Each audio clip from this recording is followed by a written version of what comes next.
Hello everyone, আজকে আবার চলে এলাম নতুন একটা ব্লগ নিয়ে। আজকের ব্লগটা হচ্ছে আমাদের নেক্সট যে ভিডিও আসছে সেটার ওপর। তো এখানে আমরা নিয়েছিলাম কিছু ডেকোরেশন করার জন্য ফুল কেনার জন্য দাঁড়িয়েছিলাম। এটা সিটি বাস স্ট্যান্ড, এখানে ফুল কিনে নিলাম। ফুল কিনে নিয়ে আমরা যাচ্ছিলাম আমাদের লোকেশনের দিকে। তো যারা যারা দুর্গাপুরে থাকো তারা হয়তো এই জায়গাটা চিনতে পারবে যে এটা কোন লোকেশন, কিন্তু যারা যারা দুর্গাপুরে থাকো না তাদেরকে আমি বলে রাখি, এটা হচ্ছে দুর্গাপুরে বসুন্ধরা বলে একটা জায়গা আছে, সেই জায়গাটা। এটা খুব সুন্দর জায়গা, এখানে অনেক রকমের ঝাউ গাছ রয়েছে যেটা দেখতে আসতে বেশি ভালো লাগে, আর এখানে শ্যুটটাও খুব সুন্দর হয়। তারপরে এখানে চড়ছিল কয়েকটা মোষ, যেগুলো দেখতে ভীষণ ভয়ঙ্কর লাগছিলো, আমার দেখে খুব ভয়ও লাগছিলো। ঠিক আছে, আমি ভাবছিলাম হয়তো আমার দিকেই বারবার তেড়ে চলে আসবে মোষগুলো।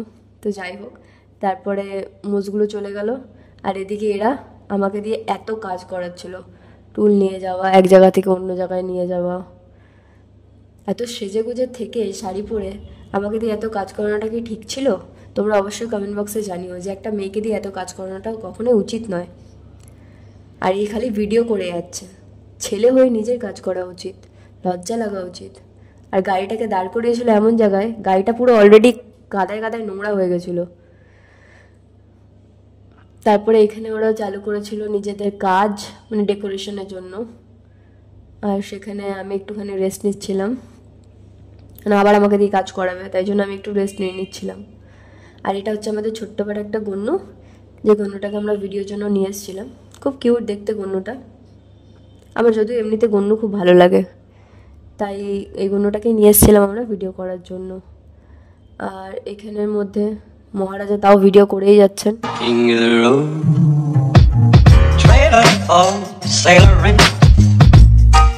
তারপরে আমাকে দিয়ে দিয়েছিল একটু দুব্বো ঘাস তুলতে। দুব্বো ঘাসগুলো তুলছিলাম কারণ থালার মধ্যে সাজিয়ে রাখলে থালাটা দেখতে বেশ সুন্দর লাগে, আর এমনিতেও দুব্বো ঘাস গণেশ পুজোর জন্য লাগে, তাই। তারপর তিরিং করতে করতে কাজের ফাঁকে একটু একটু তিরিং না করলে কি ভালো লাগে, তাই ওটাই করছিলাম। তারপরে শ্যুট শুরু হয়ে গেছিলো আমাদের। আর এদিকে শ্যুট হতে হতে ভীষণভাবে মেঘ ডাকা শুরু হয়ে গেছিলো, আর মেঘ ডাকা বলতে বলতে নেমে গেছিলো ভীষণ জোরে বৃষ্টি। তারপর গাড়িতে বসেই আমরা ডিসকাস করছিলাম যে নেক্সট শ্যুটটা কী করে হবে, মানে অনেকটা টাইম যেহেতু পেরিয়ে গেছিলো বৃষ্টির জন্য। আর এইখানে বসে ছ্যাবলামিগিরি মেরে যাচ্ছিলো, কোনো কাজ নেই, কিছু নেই। আর ওইদিকে বাইরে আমাদের স্ট্যান্ডগুলো ঢোকানোই হয়নি গাড়িতে। আর খ্যাপাদের কি আর গায়ে লেখা থাকে খ্যাপা? তাদের পরিচয় বোঝা যায়, তাই আমাদের দুই খ্যাপাকে দেখেই নাও। বৃষ্টি ভিজলে জ্বর চলে আসবে তোর। এই কদিন আগে আমি জল থেকে উঠলাম, সরি জ্বর থেকে। আর বৃষ্টিতে ভিজে মাথা খারাপ হয়ে গেছিলো, তাই ভুলভাল বকছিলাম আমি।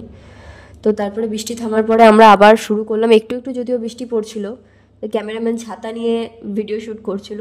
তারপরে চলে এসেছিলাম আমরা যেখানে ঠাকুর বানানো হয় আর কি, সেই জায়গাটা আমি জানি না কি বলে। তো তোমরা যারা যারা জানো যেখানে ঠাকুর বানানো হয় সেই ঘরটাকে কি বলা হয় আমাকে অবশ্যই কমেন্ট বক্সে জানিও। এখানে খুব সুন্দর সুন্দর ছোটো ছোটো গণ্য ছিল যাদেরকে কালার করা হচ্ছিল।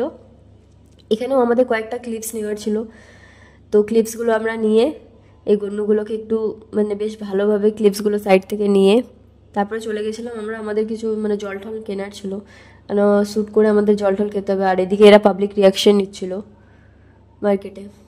তারপরে এসেছিলাম আমরা ব্যারেজের এদিকে, কারণ ব্যারেজের এদিকে আমাদের নেওয়ার ছিল ঘাটের ওখানে কিছু একটা শ্যুট, কিন্তু ঘাটের ওখানে এত ভিড় ছিল, গোটা রাস্তা পুরোটাই ভিড় ছিল।